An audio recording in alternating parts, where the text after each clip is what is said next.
আমি যে দাবি করি আমার মালিক, বাড়ি আমার, গাড়ি আমার, ব্যাংক ব্যালেন্স আমার, স্বর্ণ অলংকার আমার, সন্তান আমার, আপনার সন্তানকে কেউ যদি বলে এটা আপনার নয় আমার, আপনি কি মেনে নেবেন? মানবেন না কখনো। ও আমার ভাইরা, কখন আপনার সন্তান আপনার হবে, আপনার সম্পদ আপনার হবে? আমি শুধু এর উপরে কয়েকটা মিনিট আলোচনা করব যে আল্লাহ বলছেন কু আনফুসাকুম ওয়া আহলিকুম, কেন বলেছেন তার এই বাস্তবতার উপরে কয়েকটি আলোচনা। আপনার ব্যাংকে 1 কোটি টাকা আছে, না সামাহাল্লাহ, আল্লাহ মাফ করুন, আপনি অসুস্থ হয়ে গিয়েছেন, হাসপাতালে ভর্তি করেছে আপনাকে। এখন ডাক্তার বলে যে এই মুহূর্তে আপনার ইমার্জেন্সি অপারেশন করতে হবে এবং অপারেশনে 20-30 লক্ষ টাকা লাগবে।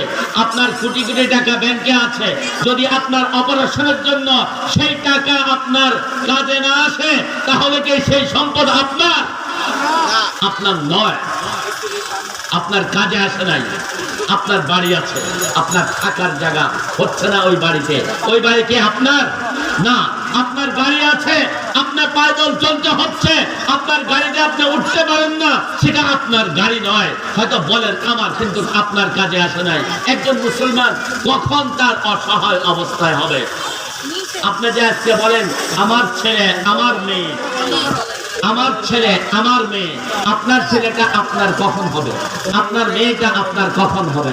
আল্লাহ বলেন কু আনফুসাকুম ওয়া আহলিকুম নারা। এর একটা বাস্তব উপমা আপনাদের সামনে আনতেছি। আপনার হবে ওই সময়। এবার আমরা একটু ফ্যান্ড আউট করি যে মুসলমান মানুষের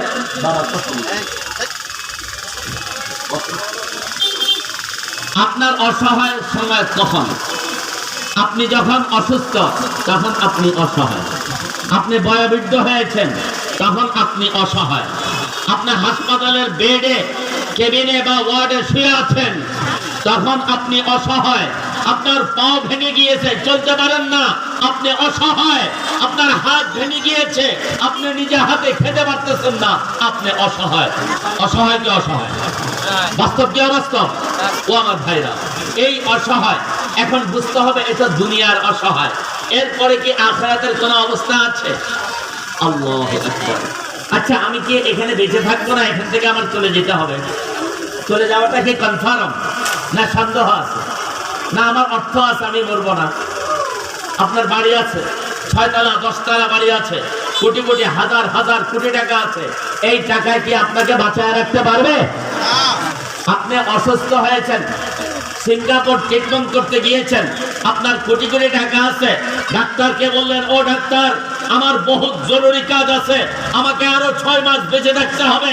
যখন আপনার অবস্থা খারাপ হয়ে গেছে, ডাক্তার বলল যে না, আপনাকে আর বাঁচায় রাখা সম্ভব নয়, আপনার টাকা দিয়ে 6 মাস বেঁচে থাকা সম্ভব?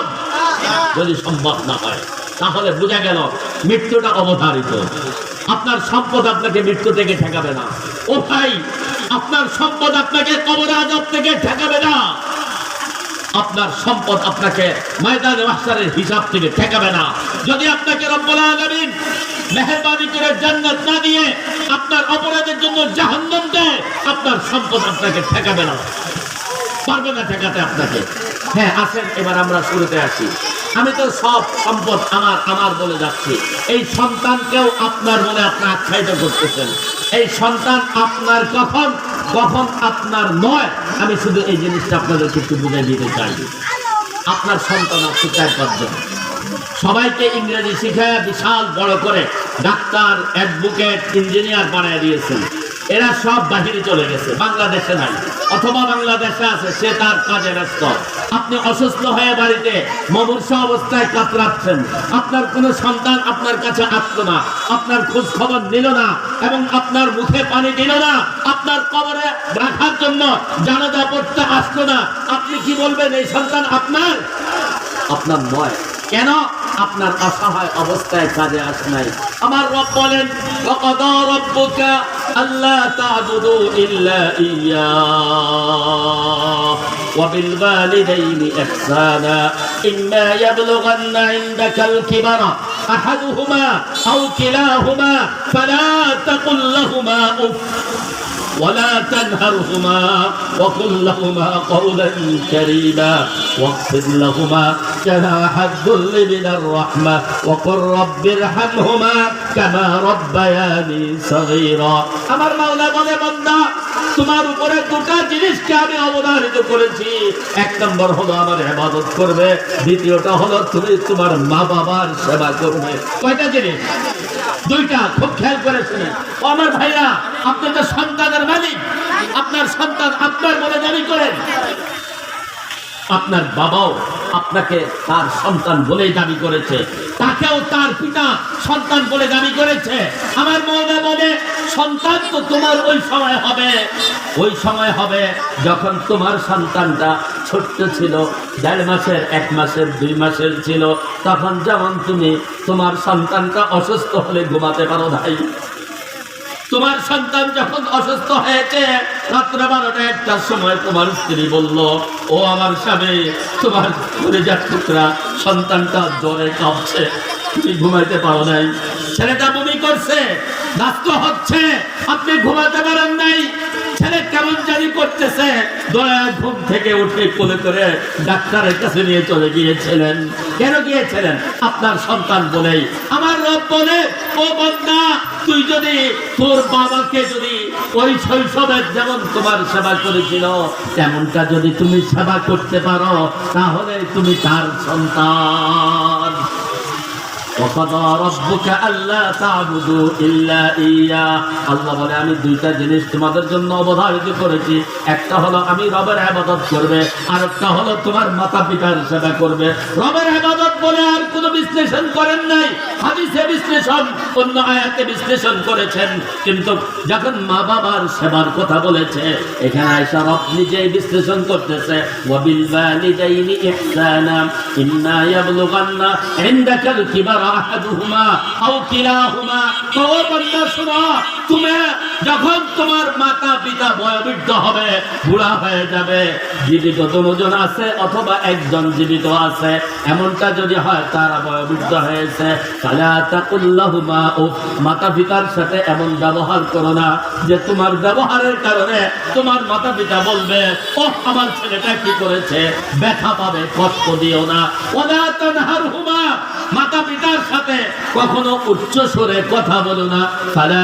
তাকুল্লাহুমা উফ ওয়ালা তানহারহুমা ওয়া কুল্লাহুমা কাওলান কারীমা মা বাবার সাথে নরম স্বরে কথা বলো মা বাবার সাথে উচ্চ স্বরে কথা বলো না ও আমার বাবারা আমি বলি একটা কথা আপনার 7 বছরের একটা বাচ্চা আছে 7 বছরের একটা বাচ্চা আছে ওই বাচ্চাটাকে আপনি কোনো কিছুর জন্য ডাক দিলেন ডাক দেওয়ার পরে সে যদি আপনাকে গালি দেয় আপনার কষ্ট হবে কি হবে না হবে কি হবে না আমার মাওলা বলে সাবধান তোমার হক হলো তোমার বাবার সেবা করা তোমার মার সেবা করা সেবা কাকে বলে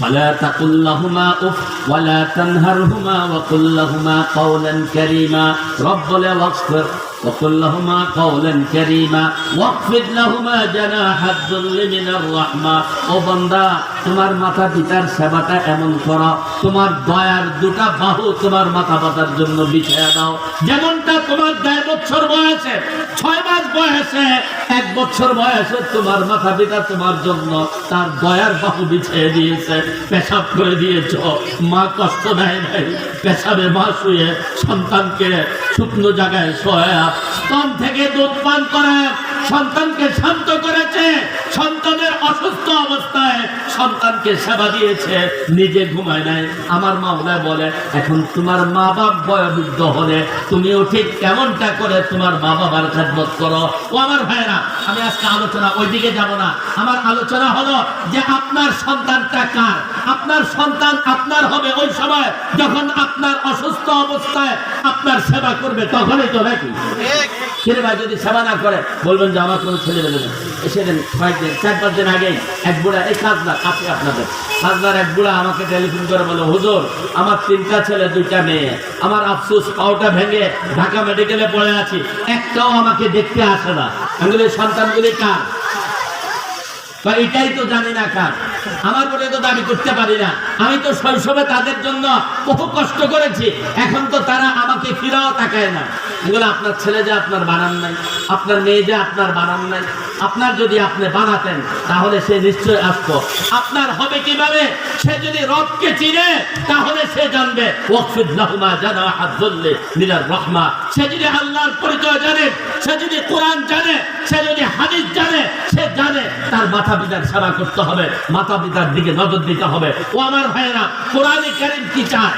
নুরানি কি চায়? নুরানি চায়। আমি আজকে বলছি নুরানির শুধু কিছু কথা বলবো। তো তাফসীরের দিকে গেলে সময় বেশি চলে যাবে। আমার সময় নির্ধারণ করা আছে 7:30। ইনশাআল্লাহ 7:30টার পরে 1 মিনিটও আমি আলোচনা করব না। আমি সময় খুব বেশি পাবো না। আমি আজকে আলোচনা করতে চাচ্ছি নুরানি কি চায়। নুরানি চায় আপনার কাছ থেকে আপনার 6 বছর 7 বছরের বাচ্চাটাকে। নুরানি আপনার কাছ থেকে চায় আপনার 6 বছর 7 বছরের ছেলে মেয়েটাকে চায়। কি বানায় ফেরত দিতে চায়? আজকে তো এখানে আপনারা প্রদর্শনীতে ব্ল্যাকবোর্ডে লেখা দেখেন নাই না, বৃষ্টির কারণে বন্ধ হয়ে গেছে। নুরানি চায় আপনার ছেলেটাকে আপনার অসহায় অবস্থায় আপনার কাজে আসার মতো বানায় দিতে চায়। বুঝেন না? আপনি অসহায় কখন? আপনার মৃত্যুর সময় আপনি অসহায়। দুনিয়ার কোনো ডাক্তার আপনাকে শান্তি দিতে পারবে? কি রে ভাই, পারবে?